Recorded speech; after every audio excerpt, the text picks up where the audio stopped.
Kia ora, everyone.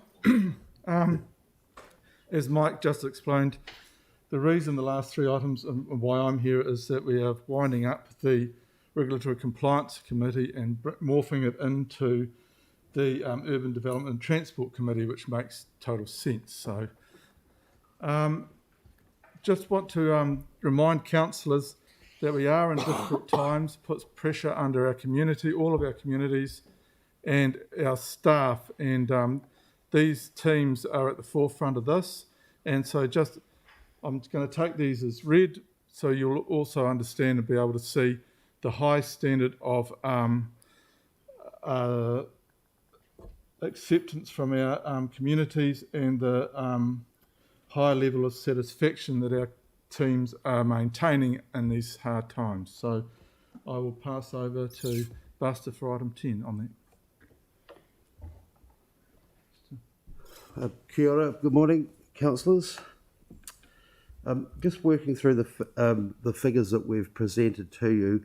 I suppose it's been pretty well publicised, the workload that we're undertaking, and these figures do, particularly in relation to building consents, do represent quite a change from where we've been over the last 4 or 5 years in delivering our service within a timely manner. The construction sector is under a huge surge and pressure at the moment in terms of materials, the supply chain and resources, and we're subject to those impactors as well. Having said that, it's pleasing for me to see that and present that our consents that aren't started have dramatically decreased and continue to do so, and that our performance in terms of statutory days and KPI is actually on the rise as a whole for the financial year to date. Notwithstanding the building consents, the other parts of our business that are just as critical in terms of undertaking inspections, issuing code compliance certificates, the performance is strong, and those areas are under just as much pressure as the consenting. This turn represents a significant effort from our team, who have done a magnificent job in tackling all this work. And I just wanted to share this number that isn't actually in this report, but I just got it zipped off before. For the previous 3 years to this time in the financial year, so the first 7 months, the value of work that we've consented for the district has been around the $1.1 billion mark. At this point in time, we're just about to tick over for this financial year $2 billion worth of new building work. So that's a heck of an effort from the team, and also the complexity of the work is changing. So when I look at complexity for us, commercial is down, but high-end residential, particularly in terms of apartment construction, the previous 3 years, for the first 7 months, have seen the value of that sort of work at around the $300 million mark. For the first 7 months of this financial year, we're just about to hit $800 million worth. So some significant changes in value, which represents complexity, and complexity is heavy workload. So there's a lot in the data. It's pleasing to see from our perspective that the sector is still confident. We love seeing new buildings built. We're from that sector, and we love getting them approval to go ahead. So I think those numbers are quite significant, and they are very similar to what other areas are also experiencing in terms of heavy workload, but buoyant construction sector. I'm happy to take any questions. Thank you, Buster. Could I just remind councillors to give the page number and item number when you're asking a question, please, just to make it a bit quicker. And I'll take Jamie first. Thank you. Thanks, Tim, and thanks for that, Buster. Look, I obviously appreciate the enormous pressure that you and your team are under, with respect to building consents. I guess my question is really around, and it's in light of the fact that the people that are impacted, I guess, by that, also are feeling the pressure, namely in their pocket, as it costs thousands and thousands of dollars. And I guess the failure to meet our statutory timeframes, will have potentially cost millions of dollars for people. Though that being said, what I don't get a sense of in the report is when do you likely see the timeline for us to be able to be meeting our statutory requirements? And I suppose I just wanted a bit more commentary on how you see the path out of this. And the other one, and just a supplementary to that, is something that it might be a silly question, it probably is, but what actually happens when we don't meet our statutory timeframes? What's the consequence to us as a regulatory authority? Because to answer the first question, we're an impactor along with a lot of other things in terms of that supply chain and resourcing. So it is hard to be definitive in terms of what our impact on cost is, but people have talked to us about that. When people talk to us about that, we look at our situation and try and expedite those the best way we can. We reported previously how we have implemented a number of streams of work. They are now flowing quite efficiently in terms of a lot of the smaller work is getting turned around in 3 to 5 days. Variations to consents where people are having to change are getting turned around really efficiently. And a lot of those complex housings, if they're in a particular stream, will also go through within the 20-day time frame. So that's having an impact. In terms of when we will get back to where we need to be, there's a couple of big ifs, and it depends on the continuing volume of work. I can't tell you whether that's going to increase or decrease. My feeling, and the feeling is drawn from discussion with a number of commentators and stakeholders in the sector, is that we'll see a bit of a flattening of the market this year. Money may be a wee bit more difficult to come across to buy buildings, so that may introduce a flattening. But from what we've seen in the past, there's a lot of guesswork involved. Talking to my colleague Metro councils who have been in this situation and had to, have bottomed out with performance and had to increase it, they've all commented on that it's incredibly hard to increase performance any more than 5 to 7% per month. So at the moment, end of January, we're just hitting the 40. We're heading back up to the 40% in the 20 working days. So if you take that formula and apply a reasonable number of flattening consents, maybe we might better squeeze a wee bit more out in terms of increased percentage, but it could take the likes of 6 months for us to be hedging back up to a much better level. In terms of what happens to us, we have been engaged with our co-regulator in terms of where our performance is at. They're aware we've just last year had a very successful accreditation assessment, so they know our systems and our procedures and our people are all fit for purpose. So there's great confidence there. The pressure on the sector is not just here, it's everywhere, and more councils are becoming susceptible to that. So there's a good awareness from our regulator, and on that basis, I don't see there being any issue for us. We need to continually improve. Those circumstances can change, depend on our resourcing levels. For example, there's regulations in play that we have to report on in terms of how many people leave per quarter and the like. So depending on the situation, as long as we're making good progress. I think that the communication pipeline remains open, and they'll see us continually improve. Thank you very much. It's You might important. have asked a supplementary on that, Mr. Chair. Pardon? You might have asked a supplementary on that. Just Buster raised an interesting point that I just wanted to tease out a wee bit. So two things there. Firstly, I appreciate that this isn't isolated to the Christchurch City Council, but one thing that I find really useful is benchmarking. I think I need to quickly say before this, and with the greatest respect, I don't really give a toss, if other councils are failing or not, because I'm not paid to worry about them, and neither are you or anyone else. Though that being said, I think it does give us an indicator and help with planning around how we can get out of this and look after our residents, and make sure that our business is on the right trajectory.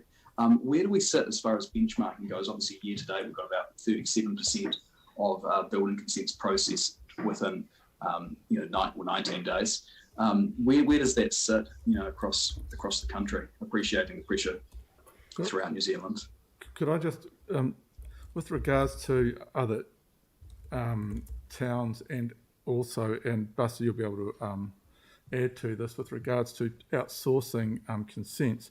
If other cities who we have gone to in the past and outsourcing to private organisations and companies, if they are under pressure as well, which is all in the report with regards to the outsourcing to companies, if they are under pressure, that minimises our ability to outsource to up our game. But Buster, you can comment, I'm sure.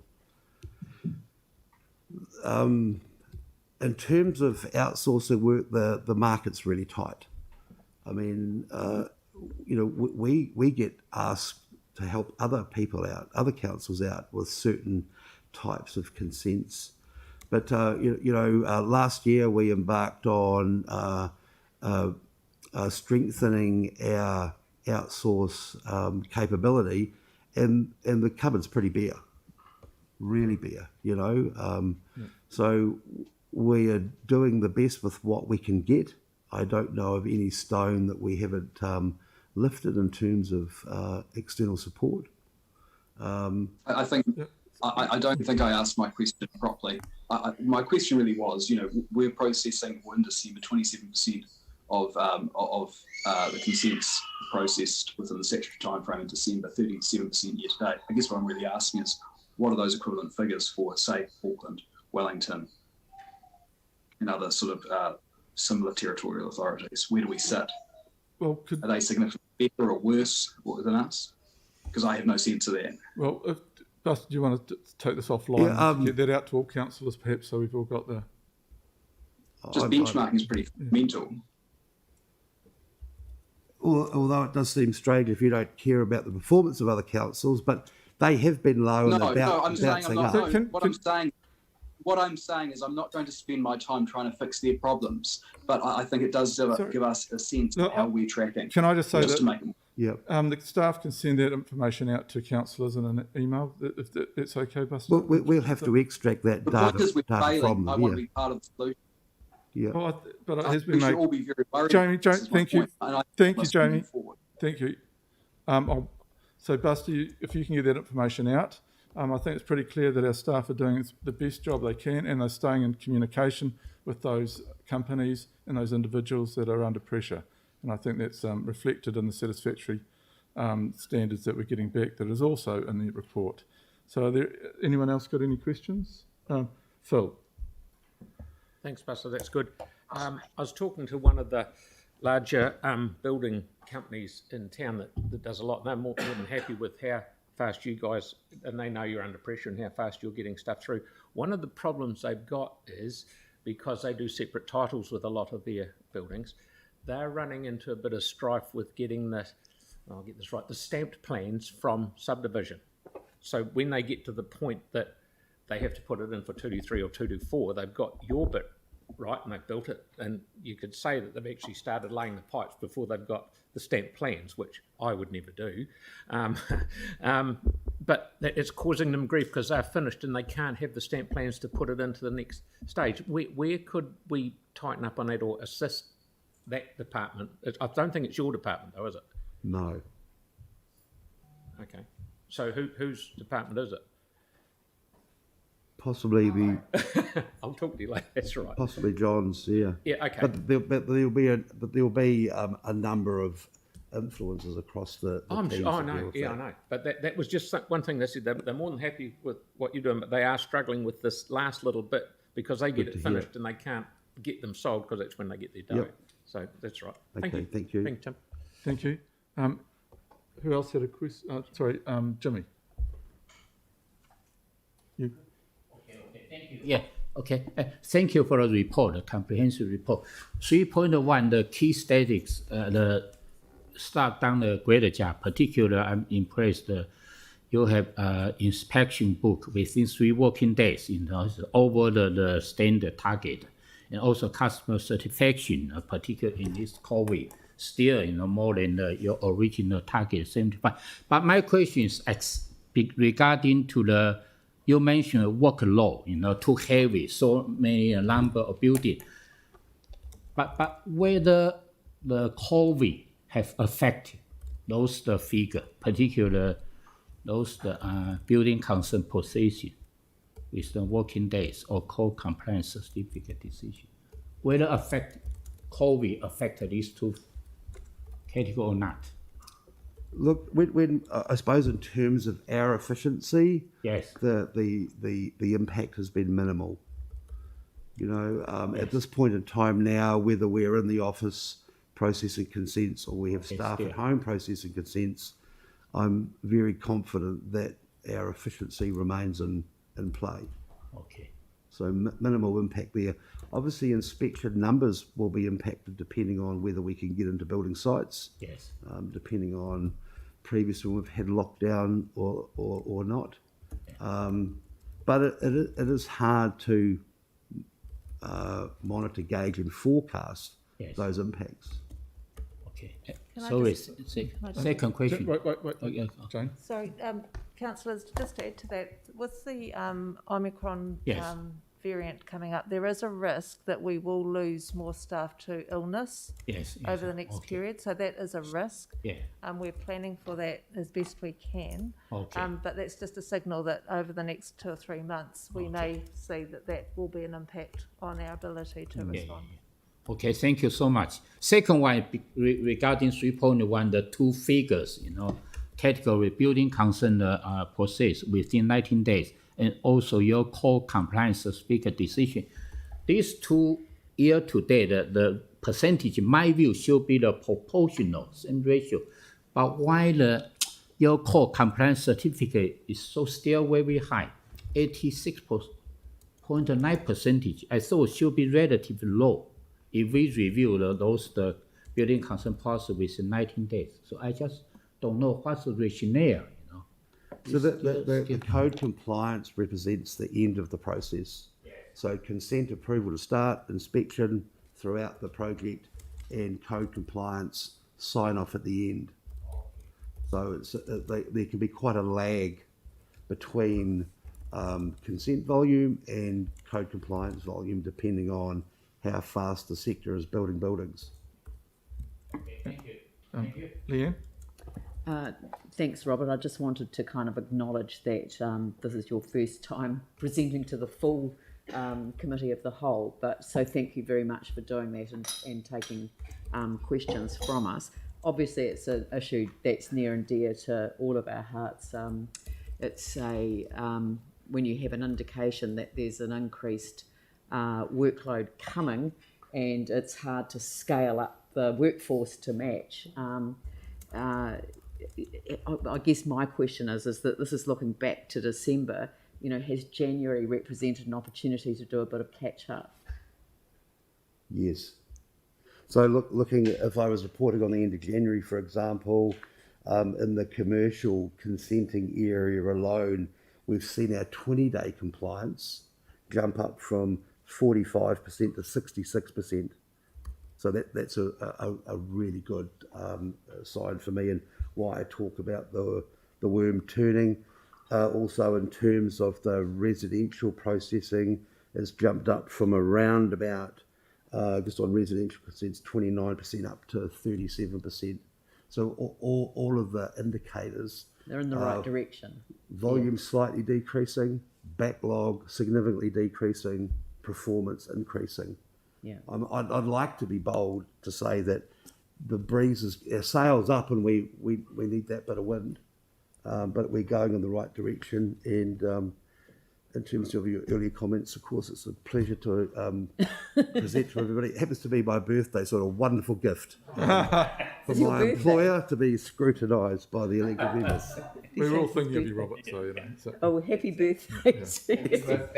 But just the other thing was that in terms of the communication with people when they lodge their consent, so they've given an indication that we're experiencing these delays. In a number of areas, and I think that communication is represented in that reasonably high satisfaction. Right. So a lot of people communicate to us that they're not happy with the delay, but they're happy with the communication. Right. And so just finally, if there's, particular cases that come in where they respond to that communication, say, oh, no, this is urgent because I've got X, Y, Z all lined up, does that help you prioritise the work that's coming in? Of course it does, unless everyone responds that way. Right. Yeah. But from a genuine point of view, if there is a specific reason, then there is an ability to. You know that we've learnt well from our experiences in the earthquake that there's always going to be situations that need just as much empathy as they do technical competence and efficiency applied. And we try and use that rule of thumb as much as we can. Yeah. I have to say I've been really impressed with the approach to making personal contact and offering personal contact details so that people can connect along the way. So thank you very much for the changes that you've brought in, and good luck for how we go with the next report. Yes. Thank you, Leanne. Celeste. Kia ora, thanks for that, and also happy birthday. Thank you.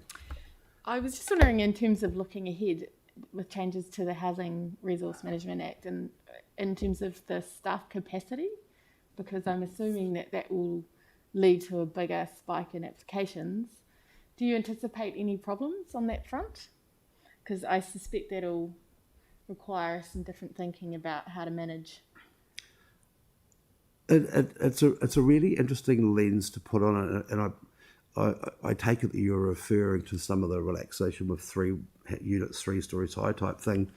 I think in reality, when I talked about the complex housing, we're already seeing that. It's all a bit of guesswork. We can connect with our stakeholders that we know and ask them about their intensification from it. The people we talk to about that aren't anticipating a huge surge because they're already doing this work. I think these numbers reflect that. They're just getting consents to do it. The change will be they don't need a consent to do it. Whether it will necessarily generate in a proliferation of these around our suburbs is just guesswork at the moment. It's got to come down to a number of factors. So, and it won't just be an impactor on building consent, it'll be an impactor right across the council in terms of, network capacities, roading capacities, planning capacities, transport capacities. There's going to be a big impact right across the council. And I don't think we're certain that it is going to hit us in the face like this wave has, and it's difficult to prepare for it. My unit's basically consent fee funded, so it's difficult for me to recruit people and have them sitting around there waiting for work to arrive. Who pays for them? So, that's where we need good consenting outflow, but likewise the consultants and people who help us with that work can't be sitting there waiting for work either. So it's a bit of chicken and egg, but certainly one that I felt we're pretty well connected to the market to have those discussions to see where their workflow is going. So we meet with a lot of those stakeholders, particularly, the sort of like the top 8 developers and the like to see, where their work's tracking.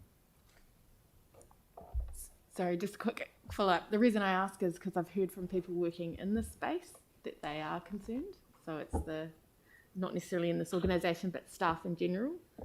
And they've said that they are struggling and therefore they're concerned. So that's from within the kind of area of people processing the applications, that they think it's going to be challenging. So I'm just flagging my concern that that's something that like you said, we can't necessarily anticipate, but we might want to consider how we're going to deal with that as an organisation to make sure we're not putting additional stress on staff. Yeah. I mean, the staff are already under a lot of pressure. The point I'm making, I think we're already seeing that work and we're responding to it now.